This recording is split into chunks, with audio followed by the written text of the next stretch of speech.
अच्छा, एग्जाम्पल्स अगर अभी हम देखते हैं, calculate the output voltage of an op amp summing amplifier for the following sets of voltages and resistors. ठीक है, अब आपको V11 V22 V33 R1 और R2 दिया हुआ है और आपको समिंग एम्पलीफायर क्या है, जिसमें आपको तीन वोल्टेजेस हैं V1 V2 V3 और रेजिस्टेंसेज हैं R1 R2 R3 और RF आपकी कॉमन है 1 मेगा।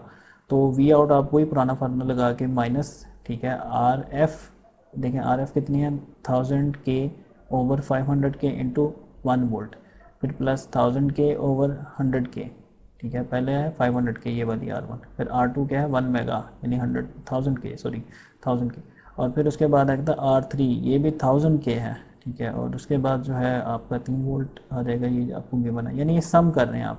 तो आपकी जो आउटपुट होगी ना, आपकी आउटपुट क्या होगी, आपकी आउटपुट होगी -7 वोल्ट्स। देखिए आपकी इनपुट क्या है, आपकी इनपुट है 1 वोल्ट, ये 1 वोल्ट है, थोड़ा सा टाइप मिस्टेक, और ये है आपकी, ये थोड़े से इक्वल गलत हो गए यहाँ पे ना, तो V1 is equal to 1 volt, V2 is equal to 2 volt and V3 is equal to 3 volt.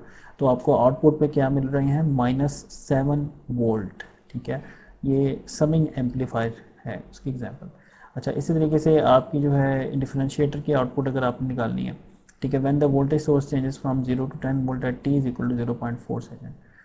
अब ये एक वेवफॉर्म आपको दी है, डिफरेंशिएटर की बात कर रहा है, जिसमें रेजिस्टेंस फीडबैक पे लगी हुई थी और कैपेसिटेंस पहले लगी हुई थी। तो अब इसमें देखें टाइम क्या है 0.2 0.4, ठीक है, और आपकी जो इनपुट है वो 5 वोल्ट है और ये 10 वोल्ट है। अब इसका आपने क्या करना है, आपने सिंपल इसका डेरिवेटिव लेना है, तो minus R C into D V out over D T.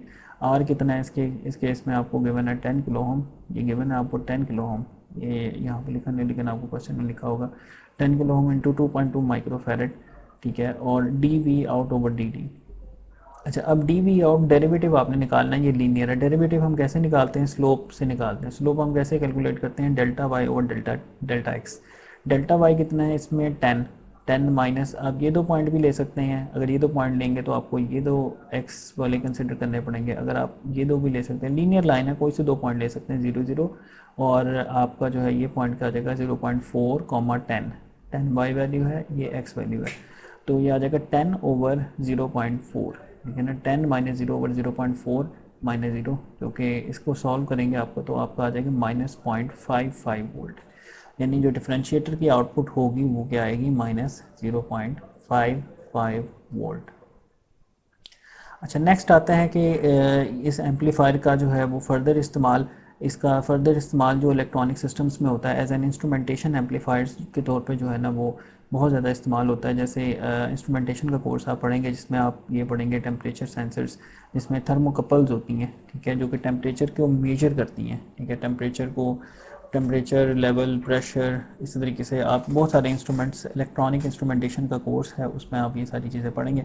तो instrumentation systems often incorporate with very low voltage signal. अब जो थर्मोकपल होते हैं ना, ये क्या करते हैं कि जो टेम्परेचर होता है ना उसको मेजर करते हैं, और जो इनकी इनपुट क्या होती है टेम्परेचर, और आउटपुट क्या होती है वोल्टेज, मिली वोल्ट्स। यानी ये इनपुट, ये मिली वोल्ट्स जो हैं वो जनरेट करते हैं, यानी इनको जब टेम्परेचर दें तो ये मिली वोल्ट्स जनरेट करते हैं। अच्छा, अब इसमें क्या होता है कि अब ये जो मिली वोल्ट्स हो गए या मिली के अंदर जो सिग्नल होते हैं ना, ये आपको भी पता है बहुत कम होते हैं, डेसिमल की पावर 3। तो इतने लो वोल्टेज जो सिग्नल्स होते हैं उनको फिर आपको एम्पलीफाई करना होता है। तो एम्पलीफायर आप कैसे करेंगे, ये जो ओप एम्प है इसी के थ्रू फिर आप इसको एम्पलीफाई करेंगे।